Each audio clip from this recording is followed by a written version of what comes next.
Olá a todos, é um prazer tê-los aqui novamente no podcast Leis e Negócios da Lopes e Castelo. É um prazer imenso poder falar com vocês novamente e a gente procura sempre trazer assuntos que possam agregar no conhecimento, né, de todos, dos colegas da área jurídica, das empresas. E a gente pede para vocês curtirem aí os nossos vídeos, compartilharem com os amigos, com a família, porque de alguma forma a gente tenta levar a informação, né, a todos. E hoje nós vamos ter aqui um assunto muito bacana, uma convidada muito legal, que é uma honra para a gente recebê-la aqui hoje, que é a Marina Pfefferbaum. A Marina é especialista em Direito e Tecnologia, em Inteligência Artificial, em carreiras jurídicas, né? Trabalha na FGV como coordenadora, professora e coordenadora, né, Marina? É um prazer ter você com a gente aqui hoje. Eu que agradeço. Olá a todas e todos que nos ouvem e muito obrigada pelo convite maravilhoso. Que bom tê-la aqui hoje com a gente. Marina, a gente vai conversar um pouquinho hoje sobre essas novas tecnologias, né, que estão surgindo e que já vêm surgindo há algumas décadas, né, e a influência delas na carreira jurídica, tanto em relação a advogados que atuam em carreira solo, como em pequenos escritórios ou grandes bancas, né, inclusive também departamentos jurídicos de grandes empresas. E o que a gente pode observar é que antigamente essas mudanças tecnológicas, elas demoravam muito para acontecer, né? Então, assim, ficava assim, surgiu um equipamento novo, uma novidade, ficava ali 10 anos a gente saboreando aquela novidade para depois vir uma nova, para vir outras, né? E agora não, né? Assim, num ano, o negócio vai modificando, vai se atualizando, novas tecnologias vão aparecendo. Como que você sente que isso impacta especificamente na carreira jurídica, né? Inclusive até no ensino jurídico, né? Não, super interessante essa pergunta. A gente tem uma transformação bastante eminente no direito hoje. A gente até vê pelos dados, como comentado, né? Eu sou da Fundação Getúlio Vargas e a gente tem um centro de ensino, pesquisa e inovação. E uma das nossas linhas centrais é o estudo do futuro das profissões jurídicas e o impacto da tecnologia neles. E a gente tem lido muitos relatórios, assim, sobre o montante de investimento em inteligência artificial na área jurídica. É um volume bastante expressivo. Sim. E principalmente olhar como a prestação de serviço jurídico está mudando no mercado, né? Eu sempre gosto de trazer exemplos que eu acho bastante interessantes que estão acontecendo, principalmente no direito norte-americano, né? No cenário norte-americano, em que a gente tem, por exemplo, hoje, startups que não tem um único advogado sequer prestando serviço jurídico. Mesmo? Tem um caso muito famoso, né, que eu acho bastante divertido até, que era um estudante da Universidade de Stanford, que ele estudava engenharia, e ele dirigia muito mal, né? Então ele estacionava o carro dele sempre num lugar proibido. E com o tempo ele foi levando muitas multas e ele começou a ficar muito irritado. Sim. E fez um processo de automação de multas para ficar mais célere. E isso virou uma febre tão grande no espaço lá de Stanford que ele acabou hoje montando uma empresa que chama DoNotPayLawyers.com. Sério? Exato, que é uma... Agora acho que já nem é mais uma startup, mas é um espaço, então, em que tem muito direito do consumidor e a pessoa vai lá e faz a sua ação, né, protocola. E o caso ficou tão expressivo, né, nos Estados Unidos, que agora, inclusive, ele está judicializado. Há 3 semanas atrás saiu um acordo, mas ainda não foi publicizado esse acordo do NotPayLawyers.com. Então, acho que é um caso bem interessante. Sim. Que mostra e ilustra como as formas de prestação de serviço jurídico tão diferentes. E tem muitos exemplos aqui no Brasil para compartilhar também. Ótimo. Compartilha então com a gente esses exemplos para a gente entender nesse novo cenário, né? Porque conversando com colegas, né, com outros advogados, que inclusive aqueles que estão na iminência de fazer a carreira jurídica ou terminando a faculdade, uma preocupação grande é essa. Serviremos ainda para alguma coisa no futuro, né? Sim, com certeza. E dos dados de pesquisa que a gente fez, esse dado há 5 anos atrás, porque a gente sente que ainda não é muito claro no Brasil os números, né? A gente não tem métricas como a American Bar Association faz, né? Então, muito do nosso papel enquanto instituição de ensino, universidade, é também auxiliar a profissão jurídica para ter mais clareza nessas tomadas de decisão. E há 5 anos a gente fez uma pesquisa bem interessante que tem muito a ver com o que você está trazendo aqui hoje, que mostrava como que se os escritórios estariam preparados para receber tecnologia. E, de fato, assim, a gente tem, né, quando fala de advocacia brasileira, realmente ela é muito diversa, né? A gente está aqui em São Paulo falando de um tipo de advocacia bem peculiar, mas no Brasil a gente tem aproximadamente 60% de advogados unipessoais, né? E com relação a essa agenda da inserção tecnológica, a gente pôde perceber bastante que grandes escritórios, eles estavam mais abertos, né, para recebimento de tecnologia, até por conta do investimento de um custo inicial que ainda é alto. Por mais que hoje a gente tenha na palma da nossa mão a inteligência artificial generativa, ainda existe um custo alto, não só de implantação, mas também de aprendizado. E isso se reconfirmou na nossa pesquisa mais recente, em que a gente estava olhando essas habilidades dos profissionais do direito.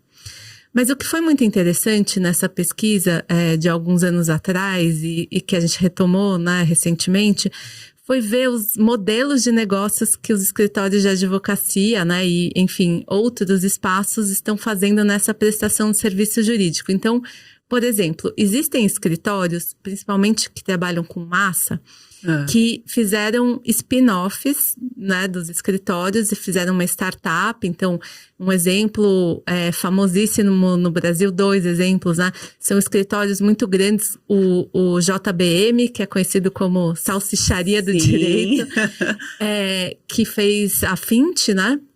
E hoje presta serviço, né, para vários bancos também, outras empresas, principalmente olhando a questão do contencioso de massa. De massa, E outro exemplo é o Urbano Vitalino, que tem a inteligência artificial Carol, que hoje tem 7 anos de idade também, muito voltada para a advocacia de massa. Mas existem também escritórios que viraram intermediadores de startups, que não tem um advogado sequer mas que prestam serviços jurídicos. Então, eles ajudam, né, com clientes, empresas, etc. Sim, a elaborar as minutas, né, fazer os acordos, os contratos. Exatamente. Né? Então, para acelerar tudo isso. Então, foi muito interessante ver esse movimento do mercado e ver, inclusive, que as próprias empresas estão começando a adotar cada vez mais tecnologia e voltar ao movimento de internalizar os seus processos jurídicos. Porque muitas vezes as empresas falam, eu entendo mais o meu negócio do que um agente externo. Então, agora que a gente tem um bom uso de tecnologia, a gente consegue voltar a internalizar os serviços jurídicos. Então, tem um movimento muito grande acontecendo aí no mercado de prestação de serviço jurídico e é muito interessante. Né, de estudar. Assim, me parece, pelo menos, né, que é algo muito mais tranquilo, como você falou, em advocacia de massa. Né? Então, o que é a advocacia de massa? É aquele escritório que atua em um volume muito grande de causas, mas que essas causas são todas similares, para não dizer iguais, né? Então, geralmente é trabalhista, é consumidor, né? Parece que é algo muito mais tranquilo fazer a automatização desse trabalho jurídico para essas bancas que atuam no segmento de massa, né?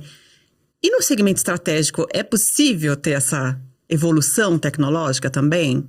Sim, com certeza. Tanto que, inclusive, como essas demandas de massa são muito repetitivas, muitas vezes quem está operando e gerenciando é um engenheiro de produção, né? Sim, porque é praticamente um formulário ali, exatamente, né? Você troca o nome, os dados. Ctrl-C, Ctrl-V, e, enfim, e uma esteira de processo, né? De formas de atuar. Agora, sem dúvida, a gente também vê esse impacto, né, em outras advocacias, né? Em outras prestações de serviços. E eu acho alguns dados interessantes que saíram, principalmente recentemente na Thomson Reuters, para quais áreas as empresas e escritórios de advocacia estão usando inteligência artificial no seu dia a dia. Legal. Então, os maiores usos que essa pesquisa apontou foi pesquisa jurídica, Ok. revisão de documento e sumarização de documentos. Então, esses têm sido, né, os 3 principais usos, mas a gente vê também um dado muito legal dessa pesquisa que mostra que as empresas, elas ainda não validaram a adoção da inteligência artificial generativa no seu dia a dia. Por muitas razões, né? A primeira delas Sim. é porque tem alucinação, Sim. porque você está trabalhando com dados pessoais, dados sensíveis dos clientes, né? Então, os escritórios estão com medo. E também você está compartilhando, eventualmente, o seu minutário e a sua inteligência do dia a dia dos seus... Conhecimento técnico, Seu né? conhecimento, exatamente. Então, existe todo um medo aí dos escritórios de advocacia. Então, não tem ainda princípios, né? Algo que a gente tem estudado bastante, tanto para ensino quanto para empresas, princípios éticos claros com relação a esse uso. Mas é interessante dizer também que há um mês atrás, a American Bar Association, ela soltou os seus princípios éticos de uso.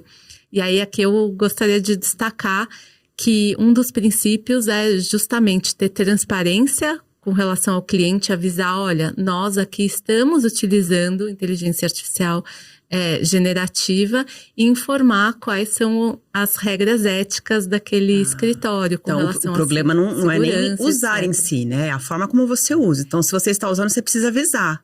Exatamente. Como as imagens hoje em dia, né? Os mecanismos aí de comunicação têm uma questão ética de que eles avisam, né? Essa imagem foi produzida se utilizando de inteligência artificial. Tem que ter ali o anúncio, né? Perfeito. Ter transparência nesse uso, né? Como uma questão ética. E acho que uma coisa que você falou, né? O problema não é usar. Pelo contrário, essa mesma pesquisa da Thomson Reuters, ela mostra que mais de 80% dos indivíduos que estão nas organizações, eles já estão usando IA generativa diariamente. Porém, as organizações ainda não, né? Por conta de todos esses motivos que a gente tinha falado. Esse Então, receio, proibir, né? Proibir, falar aqui não. Realmente, eu não acredito nessa conduta, né? Porque tá todo mundo usando. Agora como que a gente pode desenvolver nos nossos advogadas, letramento digital? Como que a gente empodera eles para usar de um jeito ético e correto e que seja transparente com os clientes? O profissional ele tem que entender que ele, na verdade, ele não pode usar a ferramenta como um substituto dele, né? Ele tem que agregar o conhecimento, buscar conhecimento para usar e usar essa ferramenta como um auxílio para ele focar em coisas que realmente importam na rotina jurídica, né? E não ficar ali só ancorado, achando que o sistema vai fazer tudo e achando que vai entregar o melhor serviço do mundo, só usando a inteligência artificial, né? Eu acho que tem um limite isso também, né? Exatamente, né? Então, até puxando um pouco para uma pesquisa recente, né, que a gente soltou em agosto do ano passado, era justamente para entender quais eram essas habilidades, então, que os advogados precisam ter, olhando esses eixos, né, da tecnologia, da gestão, conhecimento técnico, jurídico, o que significa isso. E é interessante ver que a gente entrevistou 400 escritórios de advocacia e é interessante ver que as habilidades jurídicas, ou seja, saber direito, é considerada habilidade fundamental para esse dia a dia, né, da profissão. Mas é interessante notar que a habilidade que mais falta, segundo esses advogados e advogadas, é conhecimento jurídico. Então, sério? Exatamente. Então, é muito importante a gente ver que a gente está falando de tecnologia, a gente está falando desses usos, mas a tecnologia per se é por instrumento, né? Saber direito é algo muito, muito fundamental. Parece até meio ridículo a gente estar falando isso, né? Mas eu achei um dado muito interessante essa dicotomia, né? O quanto se valoriza saber direito, saber muito profundamente, mas também é uma deficiência. É uma deficiência ao mesmo tempo, né? Que as pessoas, os escritórios sentem que os advogados não estão chegando preparados, né, para atuação profissional, né? Então esse é um desafio. Talvez até muito disso, acredito que isso vai mudar daqui para frente, né? É porque a gente atua com a pessoa que está começando, com os estagiários, de uma forma muito errada, né? Na minha época, pelo menos, o estagiário, a gente chamava ele de office boy de luxo. Porque o que a gente fazia? A gente ficava indo em fórum para tirar cópia, indo em banco para pagar guia. E muitas dessas funções hoje não são mais necessárias, né? O processo está digital, a guia você paga online, né, no app do banco. Então, acho que os escritórios precisam mudar esse conceito também de quando chegar um aprendiz ou um estagiário, ensinar habilidades técnicas, conhecimento jurídico, o raciocínio jurídico, para daí ele poder, né, ao se tornar um advogado ou um profissional da área jurídica, ter uma bagagem, né, em relação a isso. Por isso que fica muito afastado. Eu até entendo esse resultado da pesquisa, porque realmente a faculdade passa muito por cima sobre tudo, né, sobre o direito, você vê pouco de tudo, né? E no estágio, muitas vezes, você não aprende o jurídico da coisa, né? Então, talvez por isso que tem essa dificuldade nas bancas, né? Não, com certeza. E acho que tem, né, 2 pontos aí. Primeiro, a forma como a gente ensina direito, ela é bem complicada, porque a gente ensina por meio de disciplinas. Cada vez a gente tem mais conteúdo a ser aprendido, né? Então, agora entrou o direito digital como obrigatório, previdenciário, enfim. E realmente, assim, é muito conteúdo. E na nossa mesa, né, enquanto profissionais do direito, não vai chegar um conteúdo, resolve o meu problema de direito civil 4 aqui. Então, realmente, assim, existe aí, e por meio de aulas muito expositivas, então existe uma reclamação muito constante de alunos e alunos falando assim, isso eu vou aprender no estágio, porque a faculdade é muito teórica, né? Só que a hora que eles chegam no estágio, cada vez mais, e as pesquisas têm mostrado isso, existe um movimento dos escritórios que é passar de um movimento de pirâmide, em que a gente tem muitos advogados, para uma figura de foguete, que eles chamam, em que você tem menos advogados na estrutura, assim, principalmente na base. Porque existe um custo alto de treinar os profissionais que estão chegando, e muitos escritórios, até por conta, né, disso que você trouxe dessa mudança, né, de poder ter o profissional lá mais concentrado nas atividades diretas da advocacia, ele acaba não querendo tanto investir nesses outros profissionais, né, nesse profissional de início. E também a gente tem outros profissionais que são tão importantes para o escritório hoje em dia quanto o profissional do direito. Podemos falar sobre pessoa do marketing jurídico, gestor de projetos, enfim, né, outras áreas que compõem também toda essa inteligência do escritório que é tão importante. Pessoas voltadas para o relacionamento com o cliente. Exatamente. Né? E são, como você falou, habilidades, né? Que muitas vezes o profissional do direito não enxerga que ele precisa, né? Você disse que algumas habilidades vocês, através do estudo, vocês identificaram, né? Que seriam necessárias para esse novo profissional. Quais que você pode citar? Sim, foi interessante ver, eu até achei bastante surpreendente o resultado dessa pesquisa, porque as habilidades, né, como eu mencionei, mais valiosas é saber direito. Mas a segunda, que é mais importante para os escritórios hoje, é a habilidade de gestão. Então, gerir equipe, gerir pessoas, captar clientes, e justamente tem estudos, né, esses principalmente da American Bar Association, que mostram quanto mais o profissional do direito vai subindo na carreira jurídica, menos coisas estritamente jurídicas ele faz, né? Exato. Porque é gerir pessoas, gerir um escritório. E isso a gente não é ensinado na faculdade como fazer. Não. Então, a segunda habilidade, né, como eu falei, é gestão. É habilidade humana, né? Exatamente, de gerir, né? Gerir pessoas, gerir coisas. Afinal, ter um escritório é ter um negócio. Ter um negócio, exatamente.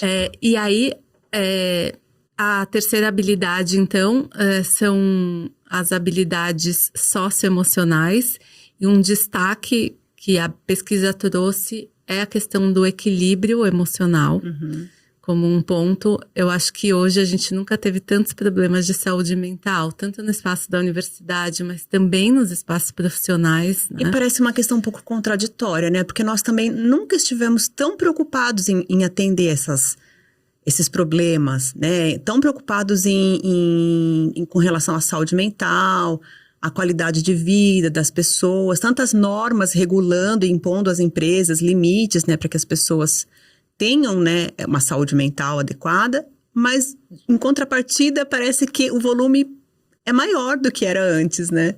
Exatamente. Eu gosto muito, até deixo uma dica aqui para quem não conhece, de um filósofo que chama Byung-Chul Han, que ele escreveu um livro, Sociedade do Cansaço, que eu acho que explica muito o porquê, apesar de termos toda uma preocupação cada vez maior com saúde mental, ao mesmo tempo parece que nosso sofrimento, estamos numa sociedade altamente ansiosa, né? Então, esse filósofo, ele fala bastante que frases como o céu é o limite, você pode ser o que você quiser, precisamos sempre empreender. Só depende de você. Só deixa uma pessoa mais ansiosa e mais deprimida, porque o céu não é o limite, porque você não pode tudo, né? A gente Ou tem todo limites. mundo está alcançando o céu e eu não estou conseguindo. Exato, e aí tem as redes sociais, né, que mostram a alegria e felicidade do mundo, do universo. Então, enfim, são muitos fatores, né, que geram esse ser humano muito ansioso, e cada vez menos a gente tem espaços, não espaços de ócio, né, do não fazer nada. A gente está sempre muito requisitado a nossa vida pública e privada, né, nossa vida de trabalho pessoal, ela já é muito confundida com o celular e tudo mais. Então, realmente a gente está num momento, assim, de transição muito grande e que a gente tem visto muito problema de saúde mental. Isso apareceu na pesquisa mesmo. E não só, né, no espaço profissional, mas em tudo, né? Uma sociedade mais adoecida, em que a gente tem que olhar para o nosso aluno e aluna e acolher e ter processos internos para tudo isso, né? Então, é interessante ver como isso surgiu. E a última habilidade, né, que eu tenho uma hipótese, porque ela está em último, mas foram as habilidades de tecnologia. Isso me chamou muita atenção. Mas eu acredito, a minha hipótese, né, não sei o quanto ela é real, que a maioria dos respondentes são pessoas que estão numa posição mais de sócio. E não são essas pessoas que estão com esse letramento digital e lidando com a tecnologia no seu dia a dia, né? Então, talvez isso não era ainda uma habilidade que eles achavam tão Eles não estão fundamentais. enxergando, né? Porque eles não estão ali na rotina do passo a passo ali, talvez, Exatamente, né? exatamente. No front, digamos assim, né? Apesar de ter uma preocupação muito grande, né? Com trazer tecnologia e como implementar isso, talvez haja uma delegação para outras áreas do escritório que não o advogado em si saber manusear. Mas a gente vê que essa geração, ela já vem muito mais letrada tecnologicamente, né, no dia a dia, os jovens, né? Então, acho que isso é muito interessante na composição das equipes. Os mais velhos, eu acho que ainda tem uma resistência, né? Eu lembro que antigamente o escritório, ele tinha arquivos físicos. Então, eram aqueles arquivos de ferro, né? Que a gente ficava rolando ali a barra para poder entrar no corredorzinho, achar um processo. Quando foi pra gente mudar para um arquivo digital, vamos digitalizar tudo. Eu confesso que eu fiquei com medo. Me dava a sensação de que eu ia perder informação, que as coisas iam se perder, que eu não ia estar ali tocando o processo. Então, assim, me deu um receio muito grande. Hoje em dia, eu lembro disso e falo... Que ridícula, né? Que eu fui de ter esse medo, porque só contribuiu para otimizar espaço, para você acessar o processo, você acessa de onde você estiver, né? Para o cliente acessar, você mostrar alguma coisa muito mais fácil. Então, acho que do pessoal mais antigo é esse receio de perder o controle, de que as informações se percam ou vazem, né? Dos processos. E por isso que às vezes a gente nem enxerga a habilidade tecnológica como uma deficiência, porque a gente muitas vezes enxerga ela como não quero, não preciso, eu não sou dessas que vai entregar a vida na tecnologia, né? Nas mãos da tecnologia. Sim, é muito interessante isso que está trazendo, porque muitos dos entrevistados falavam assim: eu tenho muito orgulho de saber que o conhecimento está dentro de mim. Então, eu começo um Word em branco. E o tempo que você perde ali no Word em branco, né? E esse é o lado tradicional ruim da cultura jurídica, né? Que vem dessa resistência, etc. Então, mas isso apareceu claramente, né? Mas que é uma mudança mesmo cultural da advocacia, né? Desses processos. E acho que é natural do ser humano, né?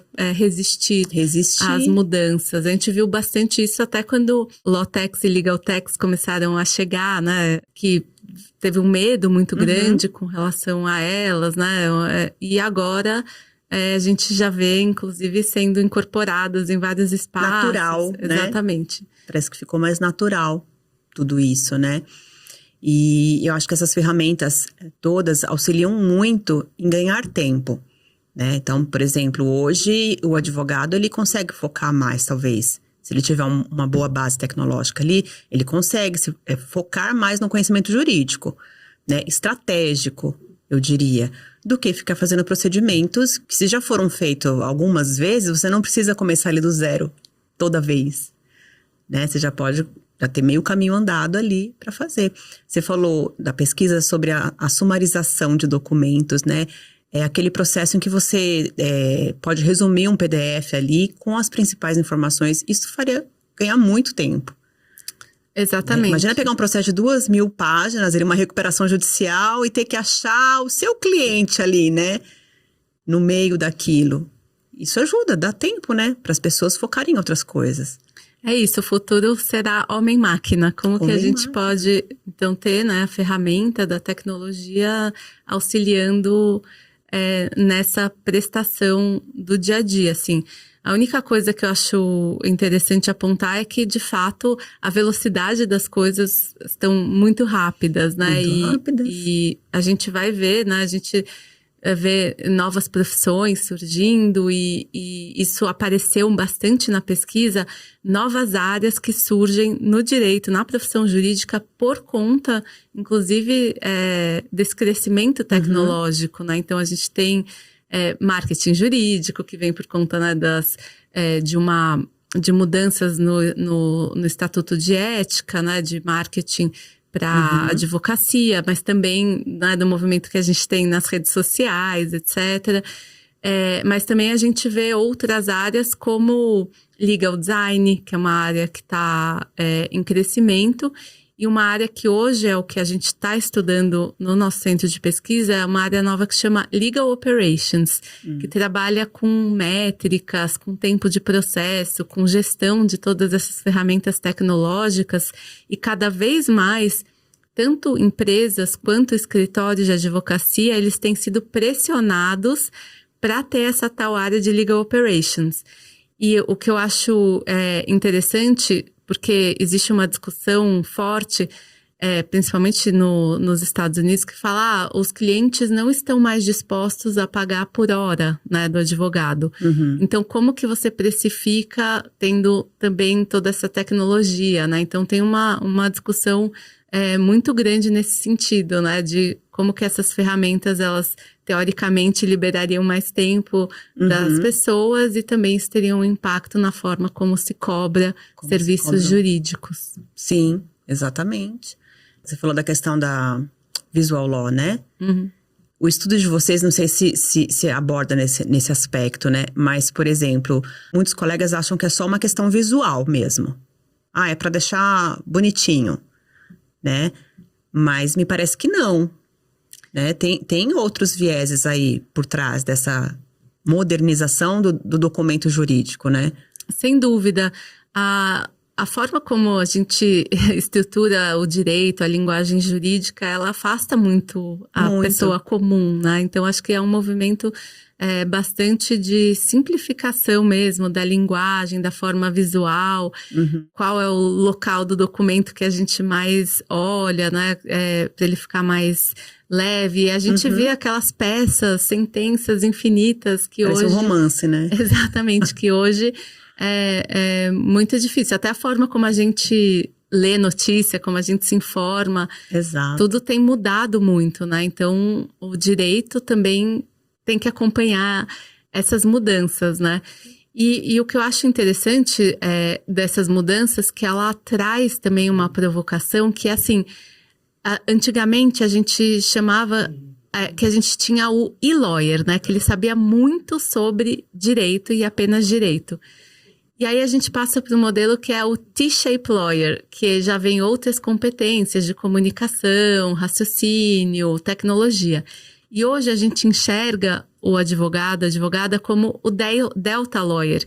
Então depende muito qual função você tem no seu escritório, qual carreira você quer seguir. Então se você quer ir mais para a área de tecnologia, você vai então se empoderar mais dessas habilidades de tecnologia. Sim. Mas se você vai para a gestão do escritório, você vai compor a sua carreira de outra forma, né? Então, é o jeito, acho que mais moderno e interessante de olhar, que a gente tem várias possibilidades de carreira no direito. Exato. E que cada carreira é conformada, né, de um jeito diferente. Exato, e as pessoas não podem ficar preocupadas de que essas outras carreiras serão uma carreira jurídica de segundo escalão, por exemplo.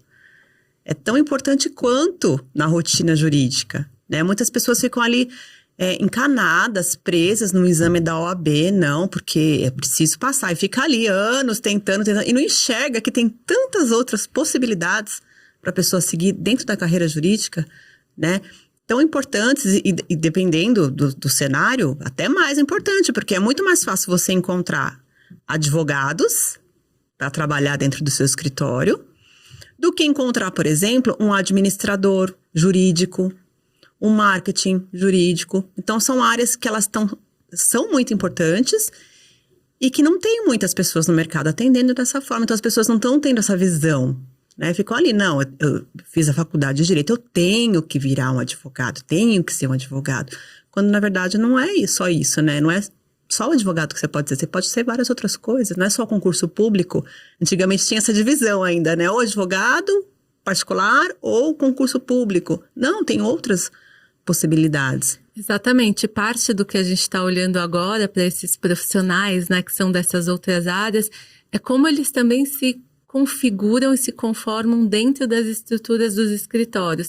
Mas será que eles têm a chance de ter uma carreira para chegarem a ser sócios? Enfim, isso também é um desenho que está em jogo nessas estruturas. Como que a gente faz para valorizar esses profissionais que são tão importantes, né, para configurar, tão Talvez importantes dependa até de uma modernização dentro da OAB, né? Sem dúvida, sem dúvida. Acho que é isso, acho que o que a gente vai começar a discutir fortemente daqui para frente é como que a gente regula a profissão jurídica, inclusive por conta desses novos modelos de prestação de serviço jurídico por não advogados, né, que é algo hoje que não é permitido, mas que isso tende a crescer e tende a necessitar de regulação. Já tem estados nos Estados Unidos que estão fazendo sandbox regulatórios desses temas, né?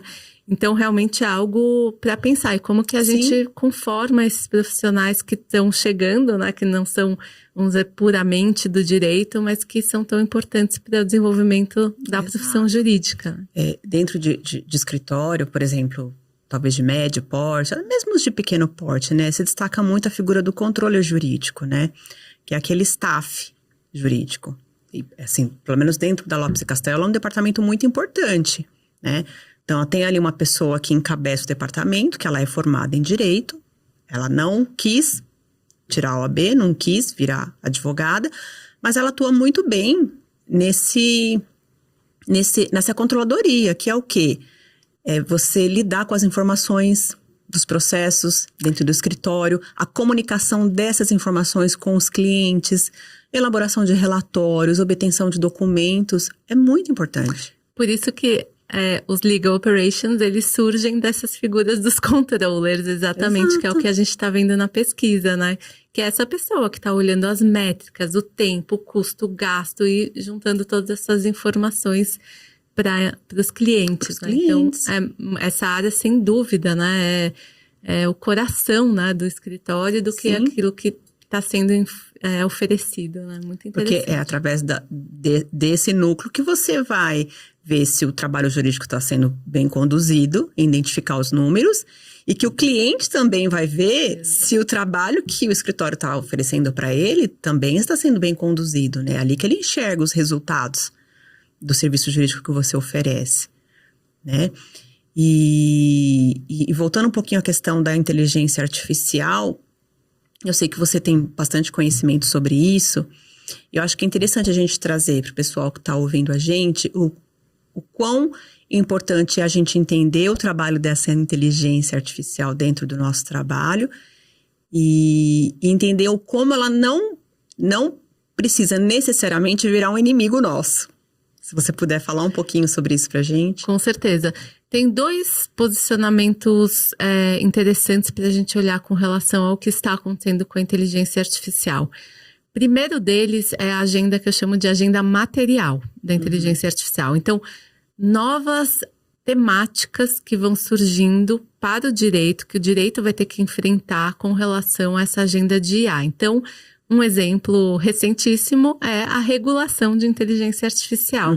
Assim como a gente teve a LGPD, a GDPR, enfim, relacionadas à privacidade e proteção de dados, agora vem uma nova onda que vai surgir aí uma área super importante, que é a de inteligência artificial e como que a gente trabalha com governança, né? É muito interessante ver que a lei, quando a gente está falando de uso de IA para alto risco, ela traz aí realmente uma imposição de deveres muito alto para as empresas que estão fazendo isso. E vai ser muito parte dos escritórios de advocacia ajudar as empresas a entenderem essa lei, aplicar essa lei, etc. Né? Então, surgem novas agendas também, como a questão dos direitos autorais, que a gente vê, tem debatido muito isso, né? A OpenAI raspou toda a internet, conhecimento da humanidade, e agora gera, né?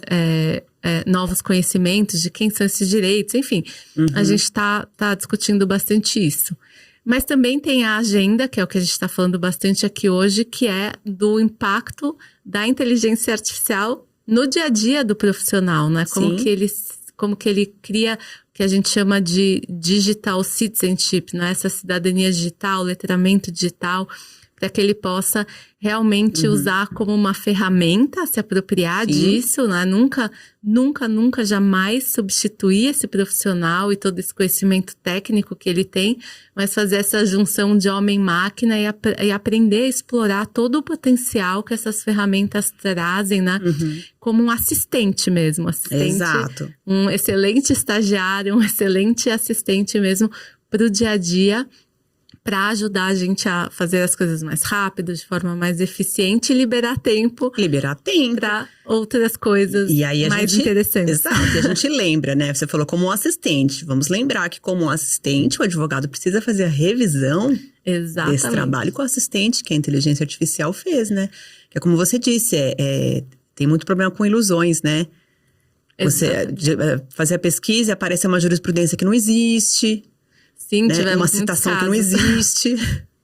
Exatamente, a inteligência artificial, ela alucina, ela inventa coisas, né? Então, realmente, é fundamental, né? É estruturante que a gente tenha essa revisão humana. Inclusive, isso até vai ser um ponto muito importante na lei, né? De ter sempre essa supervisão humana como um dos princípios de uso de inteligência artificial. De tão importante que é o humano nessa relação.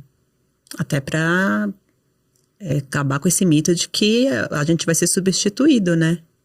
Exatamente. Acho que funções que são repetitivas, funções algumas específicas, né, principalmente as mais simples, etc., realmente a inteligência artificial pode fazer melhor, mais rápido, sem erro. Muito rápido. Agora tem outras, né, como empatia, né, acolher o seu cliente, a escuta ativa desses problemas, né, isso realmente é muito humano. Muito humano.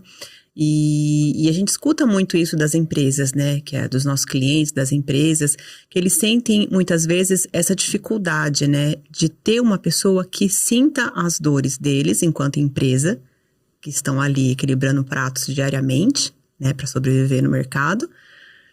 E os auxiliem com as demandas jurídicas, que não é só você ali fazer um processo, uma petição e informar ele do que está acontecendo. É você, de repente, sentar com ele, explicar e dar soluções ou caminhos ou, né, algumas alternativas para que ele tome as decisões dentro das empresas, né? E essa habilidade a gente sente muita dificuldade de encontrar nos profissionais hoje. Exatamente, eu gosto muito de um autor que é um consultor jurídico que chama Anthony Davis, e ele fala justamente isso, assim, se você receber da inteligência artificial, né, dos dados, que você tem 60% de chance de êxito numa determinada ação.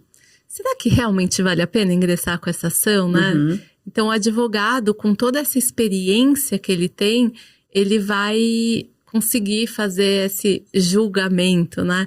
Sim. Para tomar a melhor decisão para o seu cliente e poder instruir de forma mais efetiva, né? O advogado nesse cenário, então, ele serviria até como uma fonte de alimentação para a inteligência artificial, né? Para dar essas alternativas, né? Incluir ali dentro do sistema as alternativas possíveis. Exato, que é a experiência, né, que ele tem de anos de prática profissional, de ver cenários diferentes, de poder imaginar outros caminhos. Então, é muito, muito importante, né? E ele fala bastante dessa questão, né, ele fala em inglês judgment, que é essa palavra de saber escolher esses caminhos, mas também fala dessa habilidade, né, de empatia, criatividade, que o profissional também precisa ter, né, para ser o que a gente fala lá na escola, um arquiteto de soluções jurídicas e não simplesmente um operador e aplicador da lei. Exatamente. Ele vai só olhar para aquilo que já existe, né, para as alternativas que são apresentadas ali por outras pessoas ou por outras experiências, e não vai conseguir criar a sua própria experiência, né, ou a experiência do seu cliente, né, dentro desse segmento jurídico, né. Você, como professora, né, coordenadora de instituição de ensino, né, da FGV, você enxerga também que o método de ensino também precisa, talvez, sofrer essa transformação digital? Porque hoje em dia as pessoas muitas vezes se negam, né, ao presencial. Não só por um trabalho, mas por ensino também. Não, sem dúvida. É muito interessante resgatar um pouco até da história, né, da nossa escola, que tem hoje 20 anos. Mas a gente passou, na época, quando ela foi aberta, a gente já tinha 900 cursos de direito. Hoje a gente tem mais de 1.500 cursos de direito. E a gente se perguntava, será que a gente precisa de mais uma faculdade de direito? Na nossa concepção, sim, porque a gente quis trazer um método de ensino muito inovador, em que o aluno é o protagonista do seu aprendizado, né? Então, é muito interessante que dificilmente um aluno pode sentar na sala de aula sem ter lido o texto, sem estar com uma postura de engajamento. E muitas vezes, com o ensino tradicional, isso no mau sentido, o aluno ele é muito passivo, né? Ele fica lá recebendo informação. Só que a informação está na palma da nossa mão. A grande questão é como que a gente transforma informação em conhecimento. E é isso que a gente empodera muito nossos alunos e alunas. E também a gente tem uma grade muito diferente de uma grade de ensino tradicional, em que tem muitas disciplinas, né? Então a gente ensina por projetos, com casos reais, sempre trazendo, vamos dizer, o direito para a realidade, para o contexto, né, social, a prática, para que ele possa refletir, né, com a teoria e entender como a teoria funciona na prática. Então isso é algo que as faculdades de direito precisam mudar muito a forma como elas ensinam hoje para qualificar para esse mercado, para os problemas cada vez mais complexos e externos que a gente tem no dia a dia, que não são só as novas agendas do direito, mas questão climática, como que o direito vai enfrentar isso e regular isso, questões da tecnologia, como que a gente vai regular esse espaço do ambiente digital. Então, o direito tem um papel, assim, fundamental na sociedade e realmente, assim, essas agendas vêm para nos mostrar isso. E houve uma diminuição da busca por cursos presenciais? Você sente que... Ainda no direito não existe a regulação, ainda não, você não pode ter um curso online, uma faculdade de direito online. Isso está em discussão, né? Tá. Assim como a gente tem... Já é uma pauta, pedagogia, então. já é uma pauta hoje bem importante, inclusive. Ainda não pode. Mas a gente vê um movimento muito grande de digitalização, vamos dizer assim, do ensino online para cursos profissionalizantes. Justamente porque o profissional no seu dia a dia ele não tem tempo de se deslocar, o trânsito, né? Às vezes ele está em outra região do país. Então, também abriu uma possibilidade muito interessante, né? Da gente estar junto, da gente poder ter uma classe diversa, né? Sim. Né? Do Brasil inteiro juntos.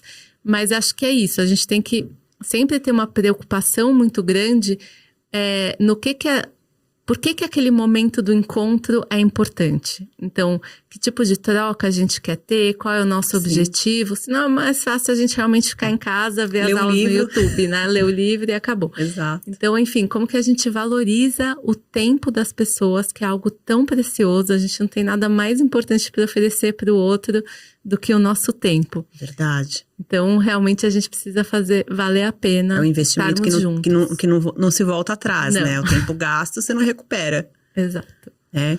Bacana, Marina. Muito legal todas essas pautas que você trouxe. Se você pudesse deixar um conselho, uma orientação ou uma dica para quem está iniciando hoje uma carreira jurídica ou para os escritórios que ainda têm esse receio, essa inimizade aí com as tecnologias, o que você diria para eles? Não, realmente acho que a gente não pode ter uma postura, né, de proibir a tecnologia, de negar a tecnologia, mas sim precisamos nos empoderar, aprender a aprender. Eu acho que esse que é o mais importante, não ter medo. Sim. E realmente trabalhar tanto nos profissionais, né, quanto nos alunos e alunas, a questão do letramento digital. Se nós somos a última geração que está transicionando de uma vida offline para o online. E nossa geração ainda não sabe lidar direito, né? A gente vê as externalidades que a tecnologia nos causa. Então, não é deixar a coisa solta, mas sim como que a gente pode educar, como que a gente pode trabalhar, então, esse letramento nos nossos espaços profissionais e educacionais. Exato. Bacana. Eu acho que é importante, né, a gente orientar as pessoas nesse sentido. E eu acho que é um mito que eles têm em relação à tecnologia atrapalhar o futuro das carreiras, porque, na verdade, é o que você falou. Só vai atrapalhar se você não acompanhar a evolução, né? É uma nova revolução que nós temos aí, é a digital. Então, se você não se preparar para isso, aí sim, você talvez fique obsoleto e desnecessário, né? No futuro da carreira jurídica. Bacana. Foi muito bom essa conversa. Se você quiser deixar os endereços de contato para as pessoas acessarem, eu sei que você tem muita informação para compartilhar, muitas pesquisas interessantes que você participou, né, dos estudos e tem esses dados e informações. Como que as pessoas podem te achar, Marina, nesse mundo virtual? Legal. Eu coloquei todas essas pesquisas, referências, estudos que eu tenho feito nesses últimos anos, livros, e-books, todos num site que chama marinafeferbaum.com.br, e lá tem todos os meus contatos, e eu já deixo aqui um agradecimento muito especial pelo tempo de vocês, por estar nessa conversa tão gostosa, e fico à disposição aí de todas e todos. Bacana, a honra é nossa, prazer é nosso de receber, porque informação sempre é muito bom, a gente ter novas informações, novas dicas, e as suas são valiosíssimas, porque você está no futuro já, né? Tá bom? Até mais a todos, então.